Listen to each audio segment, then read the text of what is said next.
Lightning cracks the Vermont sky as a rescue dog stands guard at the window, ears pinned, muscles tense. Down the dark hallway, Casey and her children hear scratching behind a locked wardrobe. But it's not just thunder keeping them awake tonight. When Mason, silent for months, begins to draw the secrets their dog seems desperate to reveal, the family stumbles onto a truth buried deep in the walls, one that could tear them apart or bring a whole community together. This story will challenge your fears, break your heart, and remind you that healing sometimes starts with those who can't speak at all. Before we dive in, where are you watching from today? Drop your city or state in the comments, and if you believe animals can help us heal, please like, subscribe, and join us for more true stories of courage and connection. Thunder pounded the Vermont sky so hard, it seemed to rattle the bones of the old farmhouse. Lightning flickered wild and white through the kitchen window, turning the worn wallpaper into a flash of pale ghosts. Casey Whitman, clutching a damp grocery bag to her chest, fumbled for the light switch. The bulb overhead buzzed, spat a flicker, and died, leaving the room swimming in uneasy blue. "Okay, let's just breathe," she muttered, breath shaking. She heard her daughter's nervous giggle muffled under the crook of her arm as Grace peeked into the gloom. Behind them, Mason stood frozen in the doorway, backpack still slung, eyes fixed on the floor. He didn't speak, not since last spring, but his gaze, deep, dark, solemn, seemed to gather every shadow in the room. In his fist, he squeezed a battered sketchbook, thumb worrying the edge. Casey reached for him. "We made it, kiddo. Safe and sound, sort of."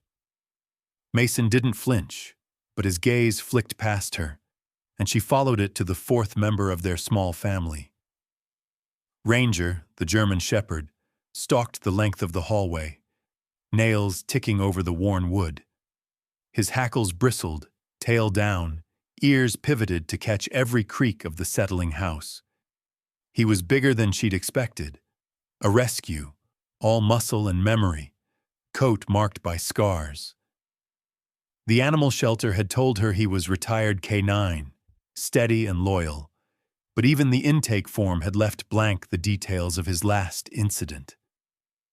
She watched him pause at the base of the stairs, muzzle lifted, as if scenting a silent alarm. Outside, wind slapped the side of the house. Rain burst from the eaves in heavy sheets, drumming a rhythm of panic on the porch. Grace whimpered, pressing into her side. "Mommy, can I have my bear?" Casey nodded, kneeling to unzip a battered suitcase, the only familiar color in this storm-beaten house. She pressed the bear into Grace's arms, then hugged both children close, her own heart skittering. "We're fine, honey. We just need to get settled. It's just a storm." But Ranger wasn't convinced. With a low growl, he climbed the stairs, step by slow step, every muscle tense. Casey called gently, "Ranger, come on, bud. Let's stay downstairs for now, okay?" But he ignored her, nose in the air, drawn by some silent urgency. His footsteps creaked along the upstairs landing. Then, nothing but the storm. Casey busied herself. Coats in the closet, milk into the fridge, her own breath tight with exhaustion. The farmhouse was bigger than she remembered. Colder, too, each room still heavy with the scent of old pine and dust. She'd grown up just a few counties away, but this place had always belonged to another branch of the family, long empty. Now it was theirs, at least for the summer. Maybe longer if she could make it work. She caught sight of her own reflection in the dark window, hair frizzed, eyes lined with worry. "You can do this. Just keep going." "Upstairs," Ranger barked. "Sharp, urgent." Casey jumped, groceries forgotten, heart jolting in her chest. "Stay here," she told the kids, voice firm. Grace clung tighter, but Mason stood straight, already bracing for the unknown. Together they crept up the stairs, the old steps whining under Casey's weight. Ranger's growl rumbled low and fierce, echoing down the hall.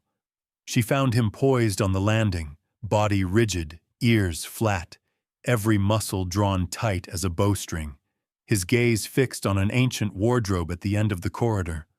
A monstrous old thing, oak dark with age, its doors shut tight but shivering in the drafts. Ranger's teeth flashed. He let out a bark that was half warning, half command. Casey hesitated, hand hovering over Mason's shoulder. The wardrobe was ugly, its edges carved with leaves and strange curling shapes, a relic left behind by the house's former owners. She had planned to clear it out, maybe repaint, but now it loomed at the edge of the hall like a secret. "It's just furniture," she said softly, but her words died in the hush. Ranger's gaze never left the wardrobe. Mason took a careful step forward, sketchbook clutched to his chest. Casey watched him, worry twisting inside. He'd been through so much already. The loss, the move, the relentless questions he never answered. She wanted to give him safety, stability, but in the flickering light, his face was pinched with something older, something like fear. A sudden gust of wind rattled the glass. Grace's voice piped up from behind. "Why won't Ranger leave the wardrobe, Mommy?" Casey crouched to her level, steadying her own nerves. Maybe he just smells something, or he's not used to the house yet. It's been a long day for all of us. But even as she said it, she felt the weight of the house pressing in, a hush that was more than just thunder's lull. Casey knelt beside Ranger, reaching for his collar, but he sidestepped her, never breaking eye contact with the wardrobe. "Okay, boy," she whispered. "It's all right. I'll keep an eye on it too." That night, after the children were tucked into the same bed, Grace asleep instantly, Mason curled up with his sketchbook, Casey lingered in the hall. She touched the wardrobe's cold handle, half expecting a shock. She pressed her ear to the wood. Nothing, just the faint scuttle of mice maybe, or the echo of a house remembering too much. She almost laughed at herself, but didn't. Downstairs, the storm pounded on. Upstairs, Ranger refused to budge from the landing, planted firm as a sentry. The wardrobe loomed, silent, untouched, but in the dark, Casey could almost swear she heard it creak, as if shifting, settling secrets. She tiptoed to bed, nerves jangling. "It's just a storm," she told herself. "Just a house. Just furniture." But Ranger's bright eyes watched all night long, never leaving the wardrobe, while thunder carried old stories through the bones of the house. The storm faded to a dull, persistent drizzle by midnight, but the silence that followed felt heavier than thunder. The Whitman farmhouse was wrapped in a soggy darkness, interrupted only by the occasional drip of rain off the eaves and the creak of old timbers settling deeper into the mud. Inside, the rooms felt too big and too empty.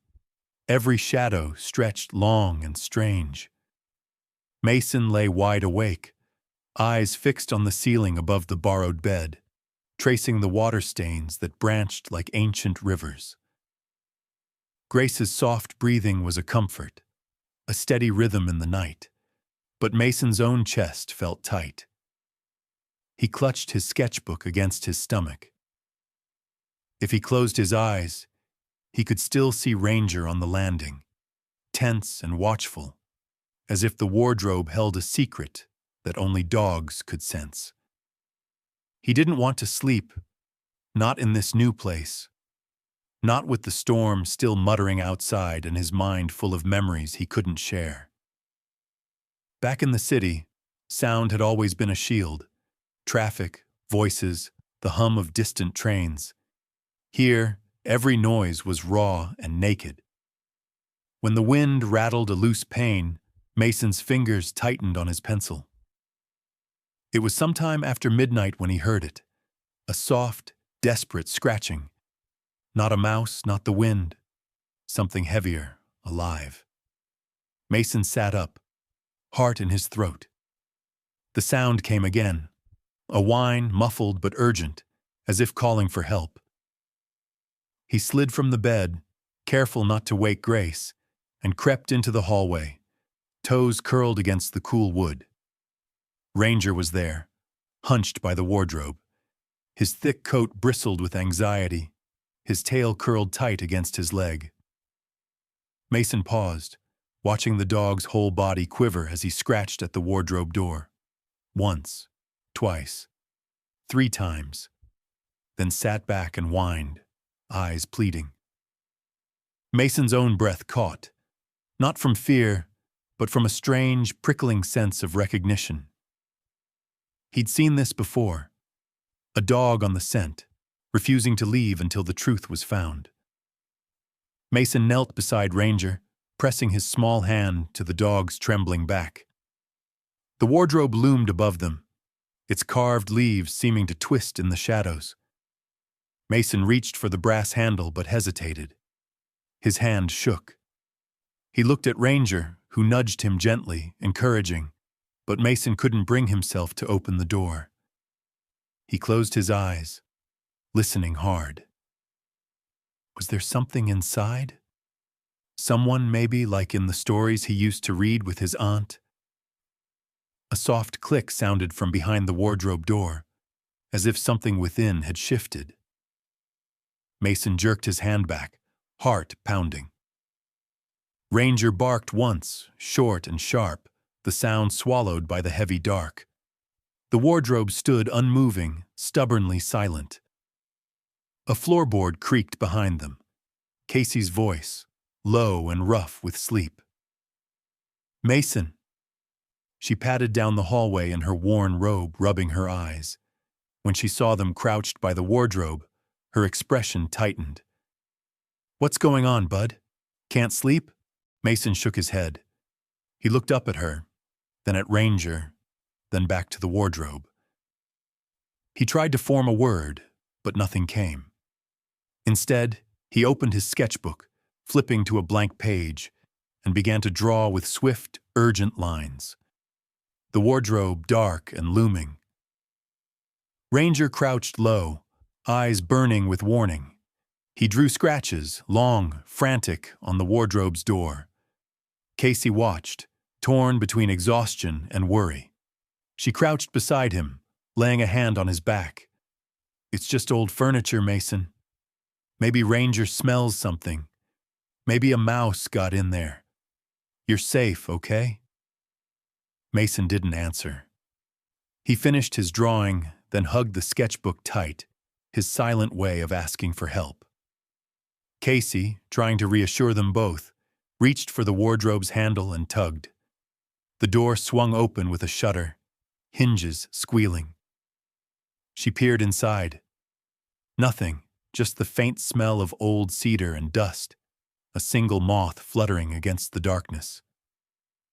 She closed it gently, feeling the strange chill that clung to her fingers. "All clear," she whispered, more to herself than to Mason. "Come on, let's get some sleep." She led Mason and Ranger back down the hall, her footsteps echoing with worry.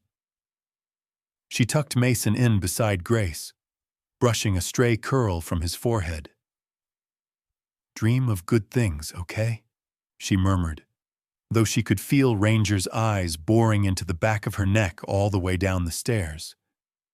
Morning came slow and gray, the light sullen through rain-streaked glass. Casey brewed a pot of coffee, her body aching with fatigue, but she made pancakes for the kids anyway. Something warm, something normal. Grace chattered about school and the rain and whether they could get a cat, but Mason sat silent, hunched over his sketchbook, drawing and erasing, his mind still stuck on the wardrobe. When Casey climbed the stairs with a basket of laundry, she paused on the landing. Ranger was there, as always, standing guard. But the wardrobe was different now. Scratches, fresh and deep, marred the wood near the handle, as if something trapped inside had clawed for freedom. Casey's heart seized. "Mason," she called, trying to keep her voice steady. "Did you do this?" Mason looked up from his notebook, eyes wide and innocent, and shook his head. Casey traced the marks with her finger, shivering. "Maybe the dog," she muttered, but the scratches were too high, too ragged. She glanced at Ranger, who growled softly, eyes fixed on the wardrobe. Casey felt the house's history settle over her, heavy and watchful. She hugged Mason close, whispering, "We're all right, kiddo. Nothing's going to hurt you. Not here." But as the rain returned, spattering against the window glass, the wardrobe's secret stayed locked tight. Mason sketched the scene over and over. Ranger by the wardrobe, a shadow in the doorway, the scratches new and raw. No words could capture the feeling in his chest, so he drew instead, again and again, hoping someone would finally see what he couldn't say. And Ranger, vigilant as ever, refused to leave his post, his eyes bright with warning long after the house had gone quiet. Spring tried to creep in, but the Vermont mornings still woke cold and gray. Days passed, slow and muddy, as the storm clouds finally let up and the yard began to sprout wild dandelions. But inside the Whitman farmhouse, shadows seemed to stretch longer with every sunset. The wardrobe waited, silent as a secret, its carved leaves catching dust in the hallway light. And Mason grew quieter, retreating into a world that nobody else could quite reach. Casey noticed it first at breakfast, how Mason's spoon chased circles in his cereal, his eyes lost behind his thick fringe of hair. Grace prattled on, asking if they'd get to see town or if the library was open yet, but Mason barely reacted. Instead, his hands moved in restless patterns, fingers always searching for his pencil, his sketchbook never far from reach. It became a routine. Mason at the kitchen table, hunched over blank pages, Ranger curled at his feet like a living shadow. The German shepherd seemed more attached to the boy with each passing hour. Every time Mason left a room, Ranger followed. When Mason climbed the stairs, Ranger stayed close behind, always watching the wardrobe, always wary. Casey tried to keep the days normal.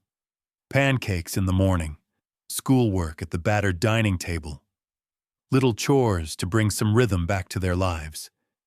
But each afternoon, she found more sketches piling up. Not cartoons, not the silly horses or superheroes he used to draw. These were different. Page after page of the same scene. Ranger crouched beside the wardrobe, its doors looming, with dark shapes curling out of the corners like smoke.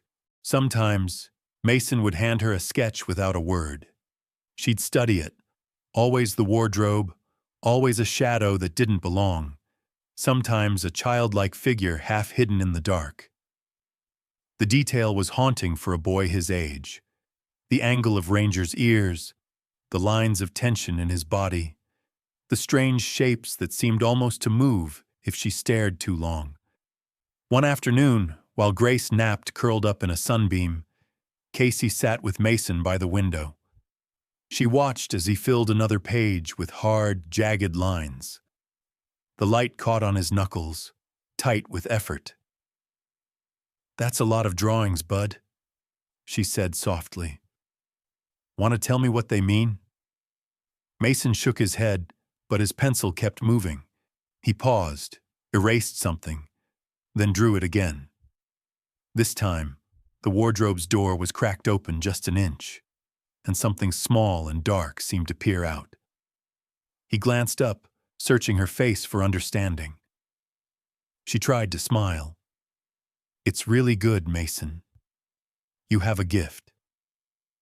She wanted to ask more, to press him for words, but she'd learned the hard way that forcing it only made him pull further away. Sometimes she wondered if he blamed her for the move, for the loss, for all the things he couldn't say out loud. She knew what the counselor said: trauma, adjustment, selective mutism. But this felt different. This felt like the house itself was holding him back, crowding out his voice with secrets it refused to share. That night, as Casey tucked Grace into bed and kissed Mason's forehead, she lingered by the wardrobe. The scratches on the door seemed deeper now, more deliberate. She tried to convince herself it was just the dog, or maybe Mason acting out his worries in the only way he could. But she couldn't shake the feeling of being watched, the sense that something in the house wanted attention.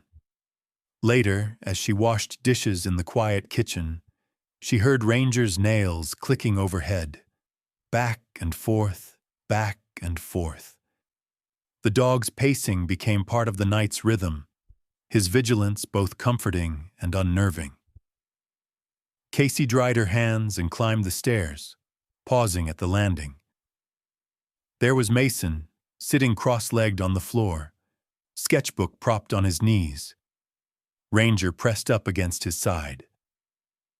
Mason didn't look up, but when she knelt beside him, he showed her the latest drawing. A child, all scribbled darkness, standing just inside the wardrobe, a hand pressed against the glass as if begging to be let out. Casey's heart squeezed. She reached for Mason's shoulder, but he flinched and shut the sketchbook, pulling Ranger closer. "I just want you to be happy here," she whispered, more to herself than to him. "I wish you'd talk to me, Mason." The only reply was the low rumble of Ranger's growl as he glared at the wardrobe. The next day, Casey tried to distract the kids with a walk through the wet fields behind the house. Grace collected wildflowers, chattering about making a crown. Mason trudged quietly, his eyes darting to every shadow. Ranger ranged ahead, then circled back, never letting the boy out of his sight. When they reached the stream at the edge of the property, Mason paused, staring at the water's dark swirl. He knelt and began to sketch, the lines frantic and slanted, as if he was racing to capture something that might vanish if he looked away. That evening, after dinner, Casey found a new stack of sketches by her bed. These were rougher, more hurried, each one a variation on the same theme. The wardrobe, Ranger, shadows creeping closer. She flipped through them, her worry growing heavier. Was Mason seeing something she couldn't? Was it just his imagination, or a warning she didn't understand? That night, Ranger refused to leave Mason's side, even when Casey tried to coax him downstairs. The dog lay across the doorway, blocking the hall, eyes always on the wardrobe. Mason curled up in bed, sketchbook clutched tight, as if it were armor against the night. Casey sat awake long after the house went quiet, the silence pressing on her chest like a weight. She wondered if she'd made a terrible mistake bringing her family here. If the move was supposed to heal, why did it feel like the house was pulling them all further apart? In the darkness, she could hear Ranger's low, steady breathing, the occasional whimper as he dreamed. And in the morning, she'd find another page, another shadowy child, another silent plea sketched in pencil and fear. The wardrobe, unmoved, waited at the end of the hall, and the secret inside waited too, for someone to finally listen. The rain came back with a stubborn persistence, tapping at the windows in a relentless, whispering pattern that seemed to seep into every room of the farmhouse. Gray afternoon light slanted through the curtains, turning dust into swirling motes and deepening the shadows in the corners. By now, the wardrobe at the end of the hallway was no longer just a piece of old furniture. It had become a silent presence, a question mark haunting the house, and especially Mason's restless mind. Casey tried to keep the children occupied. Board games, coloring, baking cookies that left the kitchen warm and sticky sweet. But it never lasted. Mason's attention wandered, his gaze inevitably sliding toward the stairs, toward Ranger, who stood sentry at the top landing. Grace, with the easy resilience of a 7-year-old, seemed to adapt, finding adventure in the creaks and groans of the old house. But Mason was drawn tighter and tighter into himself, a coil of worry, secrets, and silent questions. It was during one of those rainy afternoons, the kind where thunder muttered far off and the lights flickered uncertainly, that it happened. Casey had set Grace up with colored pencils at the kitchen table and went to check on Mason, who had wandered upstairs with Ranger at his heels. She found them at the end of the hallway, both crouched by the wardrobe. Mason's hair fell into his eyes as he pressed his ear against the wood. Ranger stood close, body rigid, one paw lifted, nose quivering at the seam between the doors. Casey crouched beside them, trying to make her voice light. "Looking for Narnia?" Mason glanced up, lips twitching in a ghost of a smile. But he didn't speak. Instead, he tugged on the door, which groaned open on protesting hinges. The wardrobe was empty except for a dust-lined floor and the lingering scent of cedar and something faintly metallic. Mason crawled inside, flashlight in hand. Casey's heart thudded, but she watched, letting him lead. Ranger whined, wedged his snout past the door as if determined to follow. Mason tapped along the back panel, his small hands searching for something he couldn't name. His finger caught on a rough edge, a spot where the panel didn't quite fit. Casey knelt, peering inside. "What is it?" Mason didn't answer, but with careful, trembling fingers, he pressed on the loose board. It shifted with a reluctant pop. Behind it, in a narrow, secret compartment, was a small pile of objects. A tarnished locket on a thin chain, an old photograph, faded faces of children squinting in bright sun, and a scrap of yellowed paper. The handwriting was uneven, childlike, written in blue crayon. "Help me. L." Ranger let out a deep, uneasy whine, tail tucked. Mason stared at the contents as if afraid to touch them. Casey reached in, her hands shaking, and lifted the locket. It was cold, heavy for its size, etched with delicate initials, LD. The photograph slipped free, curling at the corners, showing 3 children on a porch, arms slung around each other, one of them with a shock of dark hair and a shy, crooked smile. Casey's throat tightened. She handed the photograph to Mason, who studied it with a frown, then pressed it gently to his chest. The note, "Help me," made her heart hammer. Who was Elle? What had happened in this house before it was theirs? She looked at Mason. His hands shook as he traced the outline of the locket, eyes distant, searching for answers she couldn't give. Casey called Grace upstairs, her voice steadier than she felt. When the little girl arrived, hair flying, she stared at the objects with wide, solemn eyes. "Who are they, Mommy?" Casey swallowed. "I'm not sure, sweetie. Maybe someone who used to live here." Mason placed the locket around Ranger's neck, his hands careful and slow, as if giving the dog a badge of honor. Ranger seemed to understand, sitting up straighter, his eyes bright and alert. Mason held out the photograph to Casey, his gaze pleading for understanding, for connection. Casey hugged him, drawing Grace in close too. the three of them huddled on the dusty floor, the thunder echoing through the bones of the house. That night, Casey lay awake long after the kids had fallen asleep, her mind spinning. She read the note again by the faint glow of her phone, tracing the loops and angles of the desperate message. She wondered about the children in the photograph, about the years lost to silence and secrets. The house, so full of history, seemed to breathe around her. Upstairs, Ranger stood guard in front of the wardrobe, locket gleaming in the dim light from the hallway.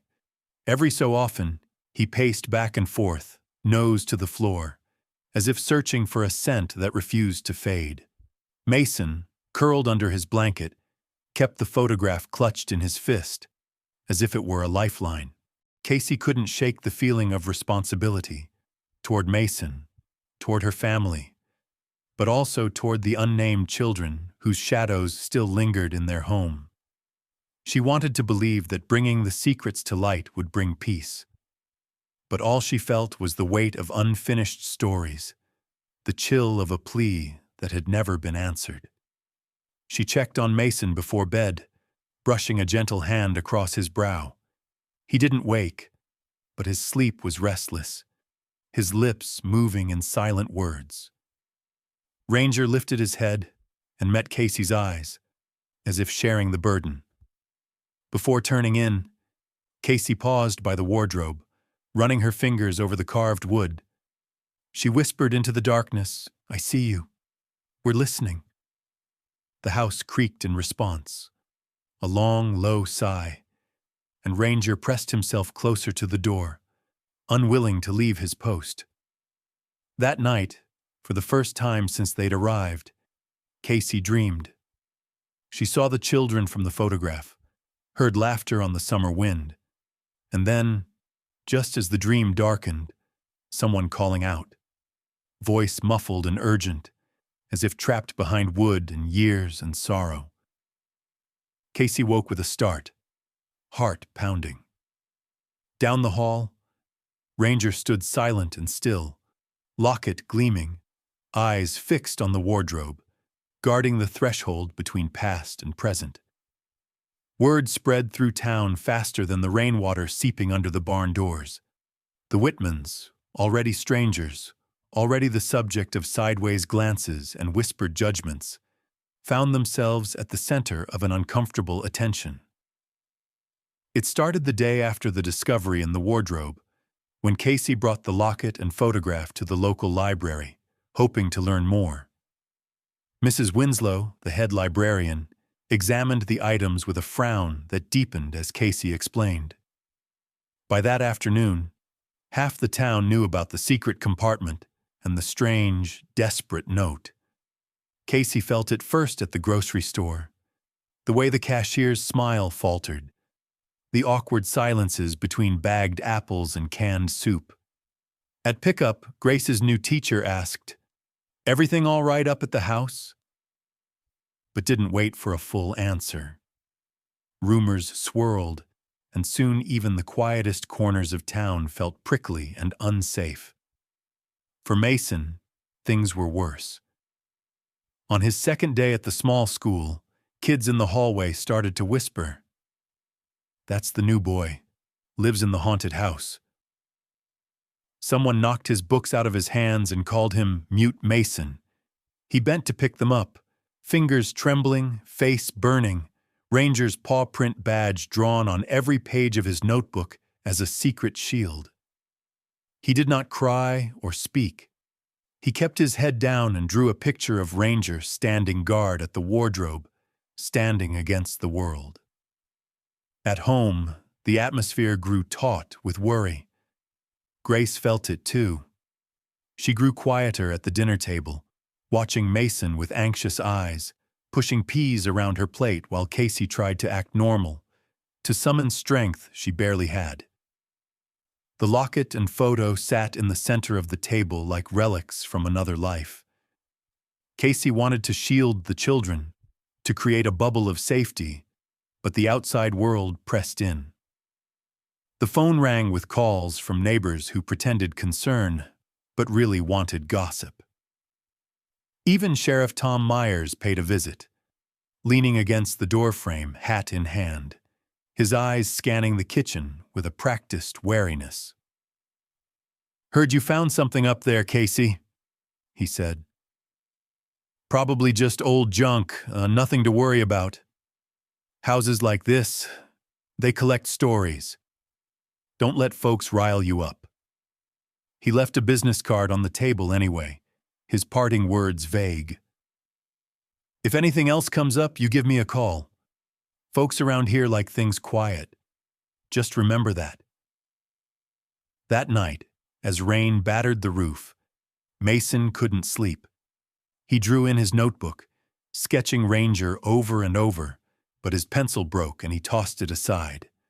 He slipped from bed, feet cool against the floor, and padded downstairs, Ranger's shadow never far behind. The dog nudged his side, restless. Mason stepped onto the porch, rain misting his hair. Ranger sniffed around the steps, nose to the ground, tail straight out. Suddenly the dog stopped and dug furiously near the porch post, scattering mud and wet leaves. Mason watched, heart pounding, as Ranger unearthed something metal and rusted, a bracelet, twisted but still bearing an inscription. Logan 2008. Mason cradled the bracelet in his palm, cold water running down his arm.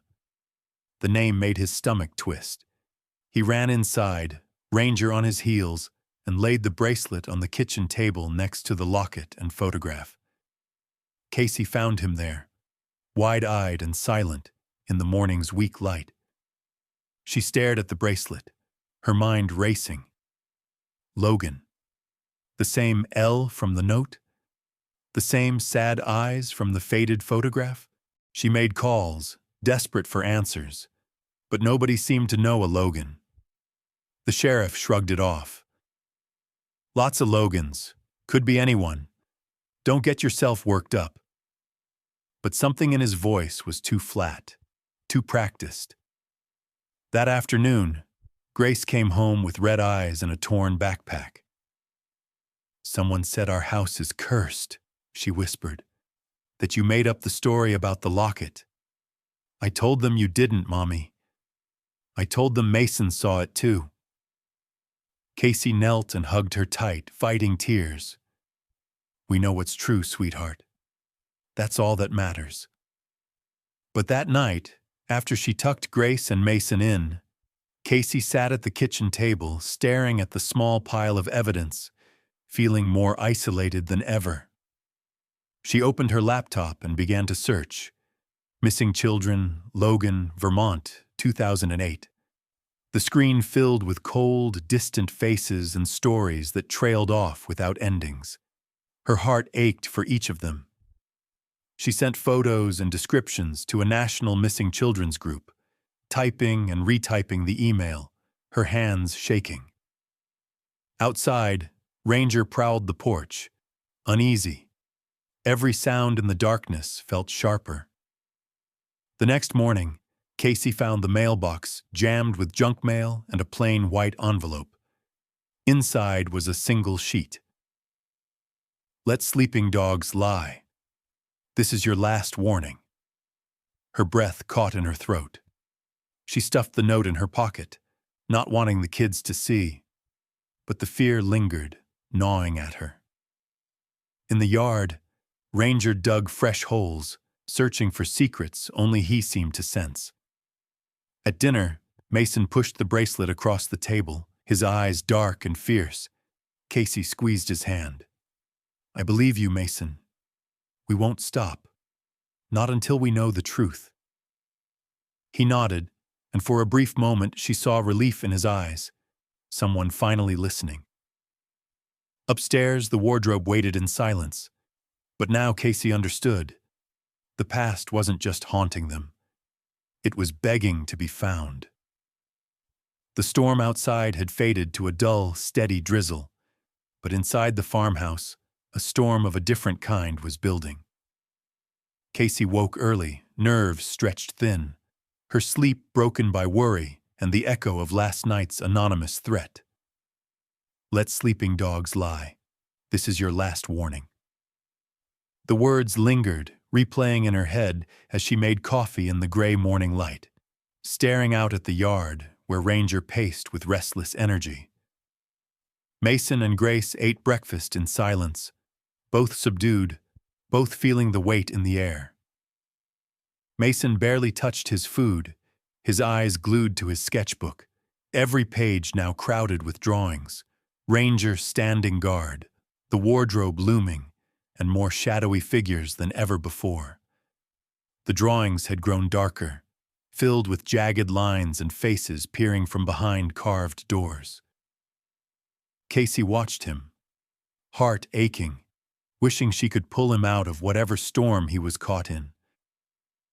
It wasn't long before the tension outside the house finally broke through the last thin barrier of safety the Whitmans had left. It happened just after lunch, as Grace set her crayons down and Mason started up the stairs with Ranger. A sharp, ugly shout cut through the drizzle, followed by laughter. Casey's pulse jumped. She ran to the front door and stopped dead. Across the white clapboard of the house, huge letters screamed in red spray paint. "Go home." Grace burst into tears, clutching Casey's leg, while Mason froze, eyes wide, clutching Ranger's collar. The dog growled, low and dangerous, his fur bristling as he scanned the yard for movement. Casey's hands shook as she pulled her phone to take a photo, her mind racing with panic and anger.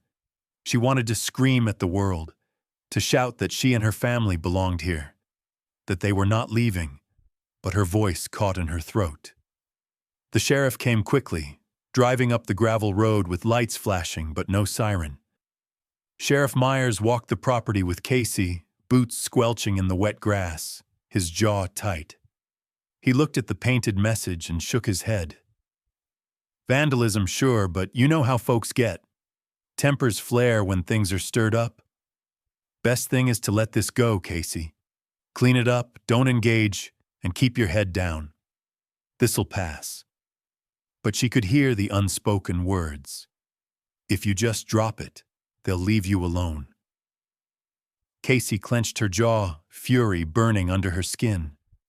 "I won't let them scare us," she said, her voice trembling. "There's a child, maybe more, who never came home. I can't pretend that doesn't matter." The sheriff sighed, looking older than usual. "Just be careful. You don't want to make enemies out here." That night, the sense of unease in the house was thick and suffocating. Every sound made Casey jump. The wind rattling a shutter, the creak of the floorboards, the tap of tree branches against the window. Mason retreated into his room with Ranger, and Grace clung to Casey's side, refusing to sleep alone. Casey found herself double-checking the locks on every door and window, her nerves raw. As midnight approached, a sharp, metallic sound jolted Casey awake. She sprang from bed, grabbing her phone for a flashlight, and hurried downstairs. At the back door, Ranger was already there, teeth bared, barking with a ferocity Casey had never seen. The door rattled in its frame, as if someone had tried the handle, then quickly let go. Casey's heart pounded as she pressed her ear to the door. She caught a brief shuffle of feet in the wet grass, then silence. Ranger's hackles stayed raised for a long time. He prowled the house, nose to the floor, ears flicking at every sound. Casey locked the door again, every muscle tense, and called the sheriff once more. This time his response was curt. "Probably just kids. Lock up tight. If you see anyone, call me." But the sense of threat lingered. The next morning, Casey found another note in the mailbox. This one typed, the letters cold and impersonal. "Stop digging. This is your final warning." She took photos, filed a police report, and sat the children down. She tried to sound brave, tried to make it seem like everything was under control, but her hands shook as she poured cereal and forced a smile. We're safe. We have Ranger. No one's going to hurt us. But we need to be extra careful. No opening the door to strangers. No wandering off. Stick together, okay? Mason nodded, but the shadows under his eyes told a different story. He whispered, almost too quietly to hear. They want us to stop. Casey's heart twisted. It was the first time he'd spoken in weeks. She dropped to her knees and hugged him tight, tears stinging her eyes. I know, honey, but we can't. Not when there's someone who still needs our help. Determined not to be intimidated, Casey gathered up all the evidence, the locket, the photograph, the bracelet, the notes, and scanned them, sending digital copies to a national missing children's group online. She wrote a long, detailed message about what they'd found, attaching Mason's drawings and a plea for help. I don't know if this is connected, she wrote, but my family is being threatened. Someone doesn't want us asking questions.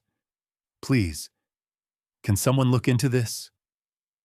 For the first time since moving in, Casey felt a flicker of hope. Someone out there would take them seriously. Someone would see the connections, would care about Logan or any other child whose story had gone untold. She showed Mason the email before she hit send, letting him see that their efforts mattered.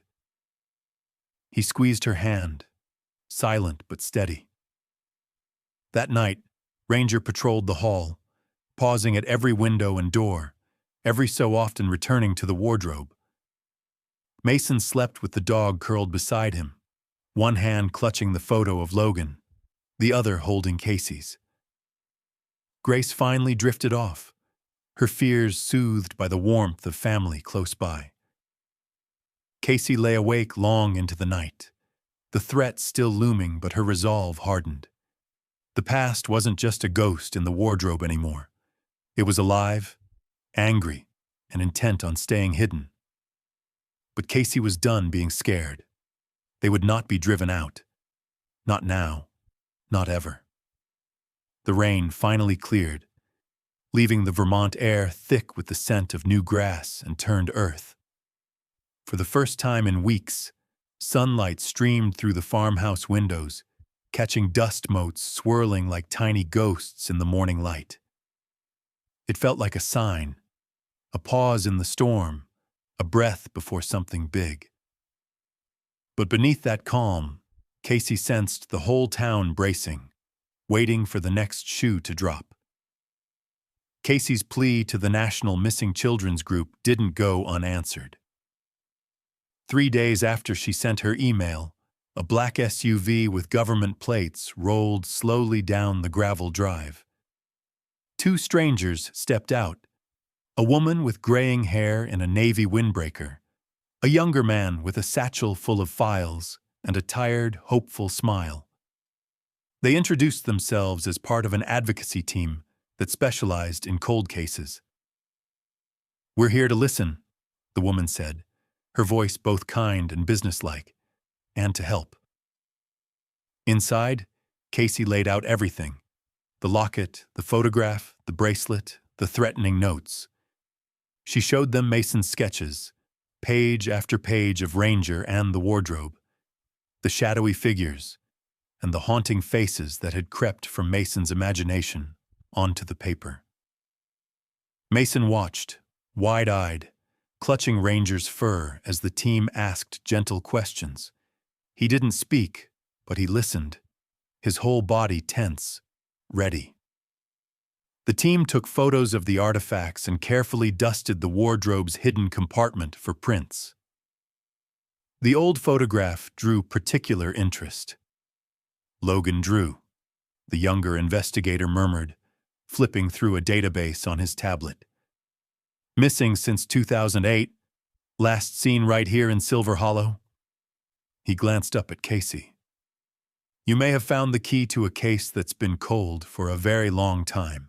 Ranger lay at Mason's feet, ears perked, tail thumping the floor. The house, once thick with secrets and fear, now buzzed with the energy of possibility, of something finally changing. Still, word of the investigators' visit spread through town like wildfire. The phone rang off the hook. Neighbors, local reporters, old classmates. Some offered support.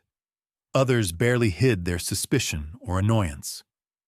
That afternoon, the advocacy team invited the Whitmans to attend a meeting at the community center. "We'd like to ask the public for help. Maybe someone remembers something. About Logan, about that house, about the years nobody wants to talk about." Casey's heart pounded, but she agreed. Mason squeezed her hand, eyes wide but determined. At sunset, the family arrived at the old red brick hall, Mason clutching his sketchbook and Grace holding tight to his other hand. Inside, dozens of folding chairs had been arranged in a wide semicircle. Faces familiar and strange turned as the Whitmans entered, some with open curiosity, others with wariness or outright distrust. The advocacy leader stood at the front, voice clear and calm. She shared the facts of Logan's case, then displayed Mason's drawings and the objects found in the wardrobe. The room grew hushed, the story landing heavy. When she asked if anyone remembered Logan, a few people nodded, faces clouding with regret. "He was quiet, a good kid. Used to bike by my house every morning," an old man offered. A woman at the back began to cry, dabbing her eyes with a handkerchief. Then, in a moment no one expected, the investigator invited Mason to the front. He froze, fear flickering in his eyes. But Casey whispered, "You don't have to talk, honey. Just stand with Ranger. That's enough." Mason nodded, and as Ranger walked with him, something seemed to shift in the room. Mason opened his sketchbook and flipped through the pages. The advocacy leader held up a few for everyone to see. The wardrobe, the shadows, the faces. "Children notice things adults miss," she said quietly. "Mason's drawings help us remember those we've lost and remind us to look closer." A hush settled over the crowd. Mason's hands trembled, but he didn't run. He looked at the faces in the room, then at Ranger, who sat beside him, calm and solid as a stone. For a long moment, Mason just breathed. Then, with a sudden rush of courage, he spoke, voice thin but steady. "Logan never got to come home. Somebody has to listen. Please help us find the truth." Casey felt her throat close with emotion. The room erupted in whispers, some startled, some awed. Even the old sheriff, who'd been sitting in the back row, looked down, ashamed. That night, a candlelight vigil gathered at the farmhouse. Dozens of townsfolk showed up, bringing flowers and homemade signs. Justice for Logan. No more secrets. Every child matters. People hugged the Whitmans, apologized for their suspicion, and shared their own memories of Logan. Bike races, baseball games, little acts of kindness that had faded with time. Ranger patrolled the yard as the candles flickered, tail wagging as if he sensed something shifting. Mason, sitting on the porch steps, finally smiled. The fear that had knotted his stomach for so long loosened, replaced by a quiet pride. For the first time, he didn't feel invisible. After everyone had gone, Casey, Mason, and Grace sat together under the stars. The house, once full of shadows, felt lighter. The community, by facing the pain of the past, had started to heal, even if the mystery wasn't solved yet. Ranger curled at Mason's feet, his head on the boy's knee, keeping watch as always. Inside, the wardrobe stood silent, its secrets finally seeing the light, its ghosts invited to rest. And outside, as the last candle burned down, the Whitmans knew they were no longer alone. The days after the vigil arrived gentle and bright, as if the house itself was exhaling after so many years of silence. Sunlight warmed the front steps, drying away the last traces of mud, and birdsong threaded through the open windows. It was a rare, peaceful moment, a pause that let Casey breathe deep and notice just how far they'd come, even if the journey was far from over. She sat alone one afternoon at the top of the stairs, notebook in hand. Ranger sprawled beside her with his head in her lap. Down the hall, Mason and Grace played in the yard, their laughter drifting up through the old glass. For the first time in months, Casey felt no urge to check the locks or peer out nervously at the street. The wardrobe, now stripped of its menace and mystery, simply stood at the end of the hallway, a piece of history rather than a threat. As Casey wrote, her thoughts circled back to guardianship, the duty she'd always felt as a mother, a social worker, and now as the caretaker of this house and its history. She realized how much her understanding had changed. It wasn't just about keeping people safe or doing the right thing because it was expected. It was about listening, about paying attention when nobody else would, about stepping in when the easy choice was to look away. Ranger stirred, pushing his nose under her hand. She smiled and scratched his ears, feeling the warmth and steady heartbeat beneath his fur. If not for him, she thought, so much might have stayed hidden. It was Ranger who refused to let the past sleep, who kept watch when the world turned its back, who became Mason's silent shadow and steady bridge to the world outside his worries. She remembered those first nights, filled with doubt and exhaustion, lying awake while the dog kept vigil in the hall. It was Ranger's presence that let Mason rest, not because the fear was gone, but because he wasn't alone in facing it. Guardianship, she thought, wasn't about being fearless or strong all the time. It was about showing up, over and over, even in the quiet moments when nobody was watching. Mason's journey toward healing had been the same, a series of small, almost invisible acts of courage. He didn't find his voice because Casey pushed, or because the right therapist unlocked his words. He found it because he was seen and believed, because someone listened not just to what he said, but to the pictures he drew and the fears he couldn't explain. Every night, Ranger lay at the foot of his bed, silent but present, promising in a way only dogs can. "I'm here. You're safe. I see you." Casey's thoughts drifted to the community, to the town's painful reckoning at the vigil. She'd watched the old sheriff, his hat in his hands, apologize to the crowd. She'd seen neighbors, some who'd crossed the street to avoid her just weeks before, bring casseroles, flowers, and stories of Logan and other missing children. The truth, she realized, had been waiting in the walls all along, aching for someone to name it. Healing didn't happen all at once. It wasn't a parade or a grand gesture. It was slow and messy, filled with setbacks and doubts. But it happened in small ways. A child's whisper at a meeting, a stranger's apology, a candle burning on a porch where secrets once hid. It happened every time someone chose to care instead of turning away. Casey finished her notes and walked outside.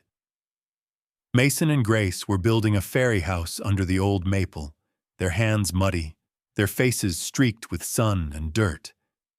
Mason looked up and smiled, a rare, bright smile that cut through months of worry.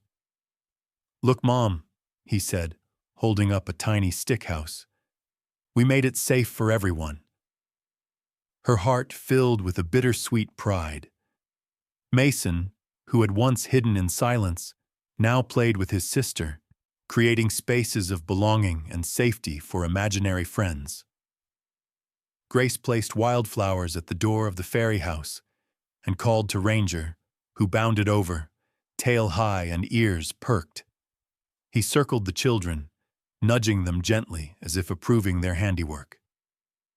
Casey knelt beside them, hands in the dirt, and for a moment, the worries of the world fell away. She remembered something she'd read once, that healing wasn't the absence of pain, but the presence of hope. That to truly protect someone, you had to let them risk, fail, try again. She squeezed Mason's shoulder, and he didn't flinch. Grace laughed and hugged her, sticky with grass and joy. That evening, as dusk painted the fields in gold, Casey sat on the porch and watched the sky. She thought of all the guardians she'd known, some human, some animal, some simply a feeling that you mattered, that your story deserved to be heard. She opened her notebook and began to write, her hand steady, the words flowing. We are not always the guardians we imagine ourselves to be.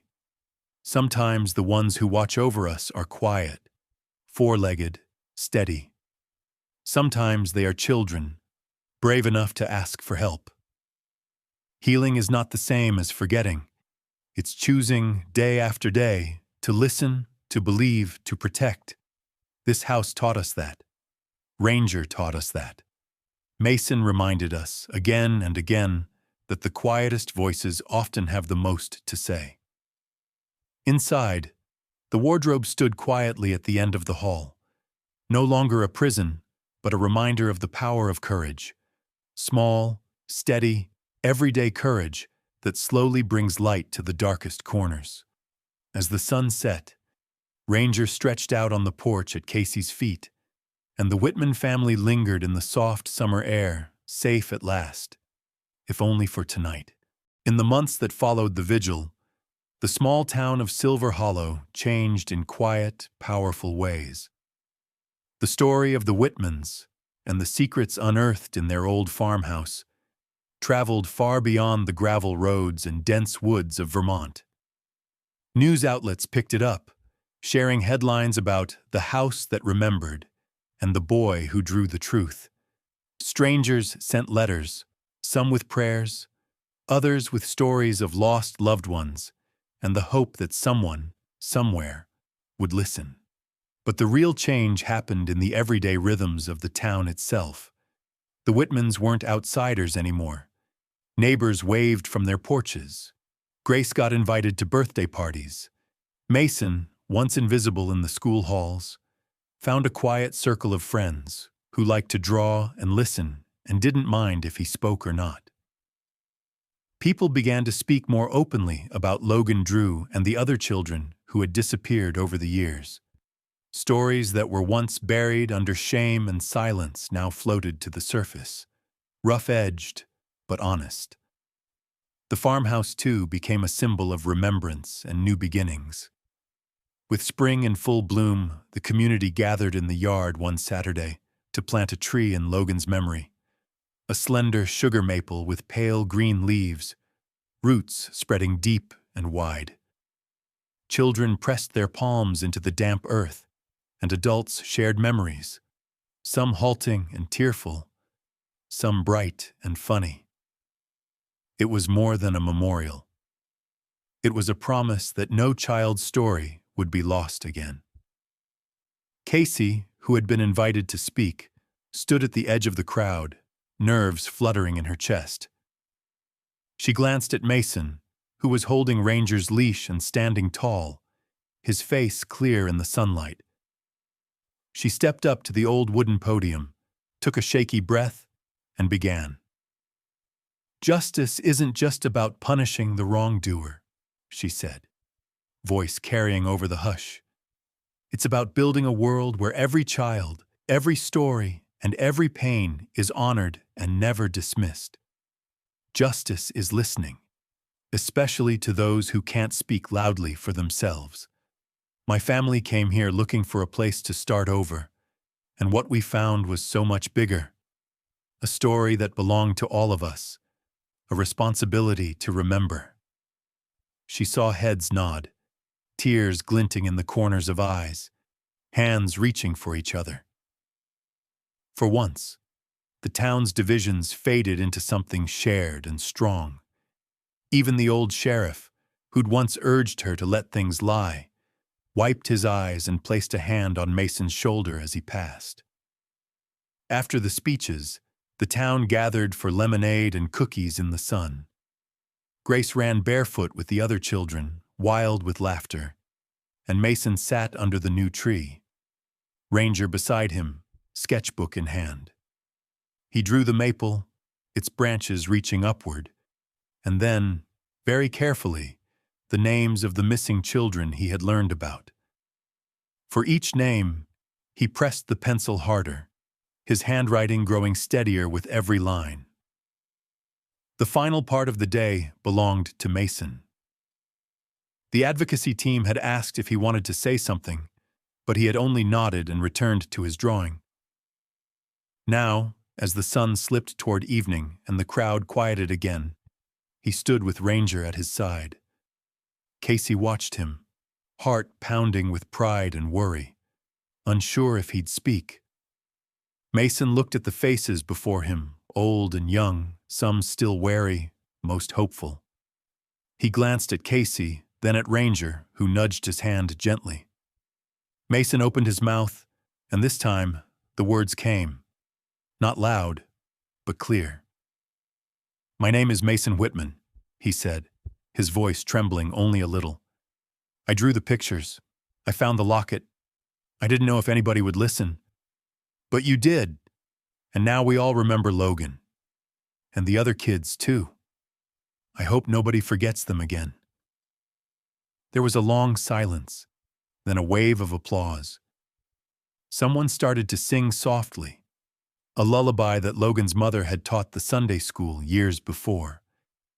And the voices joined together, filling the yard with a kind of hope that was bigger than any one person. Mason's name, once whispered as a warning, was now spoken with warmth and respect. As the light faded, Casey and her family lingered under the new tree. She thought about everything they'd survived, the threats, the sleepless nights, the fear that they'd never belong. But now the old house felt lighter. The town's wounds were not erased, but they were named, tended, and beginning to heal.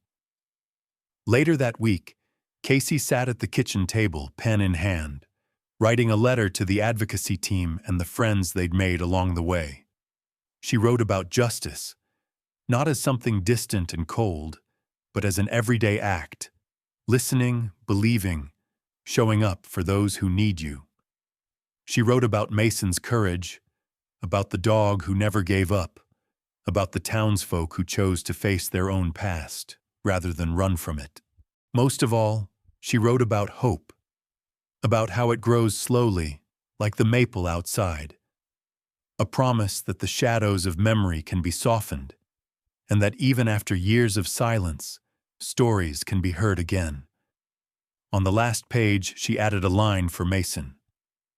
"The deepest healing comes from ordinary acts of care, a mother's determination, a dog's steady watch, a child's drawing of hope. True belonging is earned not just by being present in joy, but by standing together in the face of old hurts." Outside, the leaves of the new tree rustled in the wind, and for the first time since moving to Silver Hollow, Casey felt that her family was truly at home.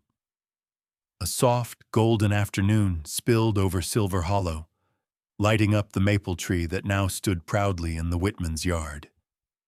Its leaves rustled in a gentle breeze, dappling the grass with patterns of sunlight and shadow. Underneath it, the stone marker read simply, "For Logan and all the children who were lost and found." Life had settled into a new kind of normal, one marked by small joys, steady routines, and the promise of something bright at the edges of every day. Casey found herself slowing down, letting herself notice the good moments. She sat on the porch with a mug of coffee, watching Grace and Mason chase Ranger across the yard.